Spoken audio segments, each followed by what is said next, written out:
Ollie, how difficult is it to prepare for a game when you only find out your opponents on last night, to prepare for Sunday? It's a quick turnaround anyway. We played on Wednesday, so we hadn't prepared a lot. But before the game yesterday, we'd watched a couple of the other Tranmere games, and you watched the one last night. So the opposition is the opposition, no matter what. We have to just concentrate and get our own house in order and be ready for the game ourselves. So we'll look at it again today, but I don't think you want to fill the heads of the players too early with the next game all the time. And in terms of team news, anyone back? Any updates? Victor is recovered, so he's well again. So let's see how well he feels today and tomorrow. And apart from that, no one got any knocks. That's anything to think about. Ordinarily, this would kind of be the game you'd throw in Eric Bailly maybe, but given the pitch, is that something that has to go into your mind when you're selecting the side? What do you mean ordinary? I'd put Eric Bailly. When you're bringing someone back, yeah. Cup game. Eric has had a couple of games behind closed doors here as well. So the pitch is not great, but that's the same for both of us. And the players just have to be focused, ready. There's divots everywhere. So this generation coming through with AstroTurf and nice pitches, they get lazier in their heads. So Eric is probably one of them who's more prepared and ready for a game of this with that pitch. So everyone's just got to be focused, both for injuries, but also, of course, the bounce of the ball. You look brighter and more optimistic this morning. I know you are optimistic, but is there the energy? Is there the energy? No, I know. Is there the energy within the squad to kind of lift them? Because you talked about them being stretched and tired and all those things. Can they go again on Sunday? Of course, we can go again. We've had it's the second day today, recovery. You've just got to get on with it. You've got to go on to the next one with the right mentality. After a game, you're disappointed and you're down. Of course you are, and I'm not gonna lie. It's not been nice losing 2 games. That's how it is. But then you spend an hour or 2, and you get over it, and you look forward. So that's. But thanks. I know you're not giving away too much on transfers, but how difficult would life be if no one else came in January in terms of this small squad being stretched? It is stretched, but of course we're getting players back after the break as well. So we will be better off for the break. But hopefully we can. We still work on 1 or 2 things. So let's see if the club can get it over the line. After Wednesday night, people spoke about a toxic atmosphere around the club with the fans singing what they did. So many leaving before the end of the game, the defeat, all the kind of negativity. Do you feel that within the football club? Within the football club, on the training ground, the mood's still good. Of course, everyone's down because we don't win, and we all want to win games. And it's understandable that supporters sometimes air the frustration when the results are not great on the pitch. And the last week has been two disappointing results, which probably has. Enhance that feeling, but for us, you get used to it at this club. When you've been at this club as long as I have, you get used to the ups and the downs, and as we've just spoke about here, you've just got to get on with it. When you do well, you don't take off. When you do badly, you know that you've got a job to do, and you've got to do it better next time. How do you lift yourself? Myself? How I do?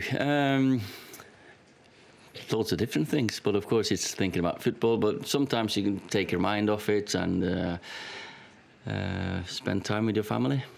So, Ollie, are you concerned that if with the atmosphere, obviously the negativity that's been mentioned there, that it would get worse if you don't bring any new faces in, if there isn't any more signings, that obviously fans will then vent frustration a bit more I think our fans know what we have started on, and I've been trusted to do that job by the club. And for me, that rebuild, it doesn't go one way all the time. It doesn't go just, we're doing great, we're winning games. I've said it so many times, ups and downs. And the foundation has to be laid, and the culture has to be properly set and laid down. And with this group, I feel I have a good core of players that believe in themselves and believe in what we're doing. And I trust them to be the good lads carrying us forward, with some signings, of course, with players coming back from injuries. So you don't just take the roof off when you're going to rebuild or knock a house. You need to knock a house down and put the foundation in. You just don't start with a roof. And for us, we've had a couple of rainy days, and we wish that roof was on, but you can't hide. Ollie, you say things can't be done immediately. Yeah. But we saw with, for instance, Pep Guardiola at City, Yeah. he spent 500 million, whatever it was, very Yeah. quickly. Yeah. And we've seen the results. You know, Yeah. why can't Manchester United do that? You know, they Well, are the richest club in the world. For me, we do have a way of doing things. Of course, you can see other teams have done well. You can see the one just Jurgen spent 4 years building his team, and they're doing well now. So of course, I've said it so many times. It's not going to be a quick fix, and it's not going to be like 8 players in or 10 players in one transfer window. We've had one transfer window, proper one, in the summer, because the Januaries, they are difficult, but we are still trying to do something now. Just on that, the desire for you to do well is very evident from the match-going support. They've been fully behind you. I think Yeah. obviously a lot recognise it's a long-term job. Yeah. We have seen, though, predecessors of yours, David Moyes, Louis van Gaal, convinced that they would get the time to implement long-term change, and it hasn't happened. What convinces you that you will absolutely get the time, and it could be years, to implement the change you want? You know, when you start on something, you stick to that plan. As for me, anyway, I'm not going to change 6 or 8 or 9, 10 months after I got the job and start believing in a different way of doing things. So I'm going to stick to what I've been trusted to do by the club, and hopefully that'll be good enough, and that they can see what we're doing is right, and just got to keep on doing. You know, it's one of these jobs that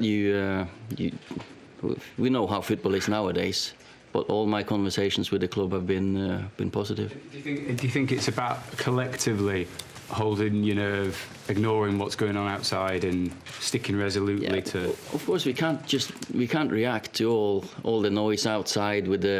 Of course, there's always going to be criticism. You've got to take the criticism at this club. You've got to be stronger mentally, probably, than anywhere else in the world, and that's, I feel, I am. The club is strong. The staff I've got with me, they're very strong mentally, so we're sticking to what we believe in, and I've got full faith in what we're doing.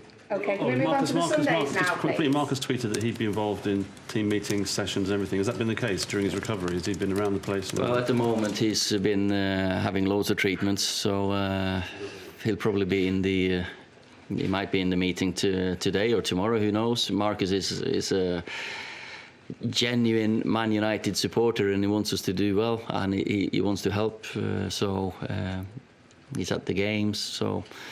Would you like to see that from Paul Pogba as well, because he's been pretty conspicuous by his absence? We all want this to go well, and we've all got different ways of showing how much we care.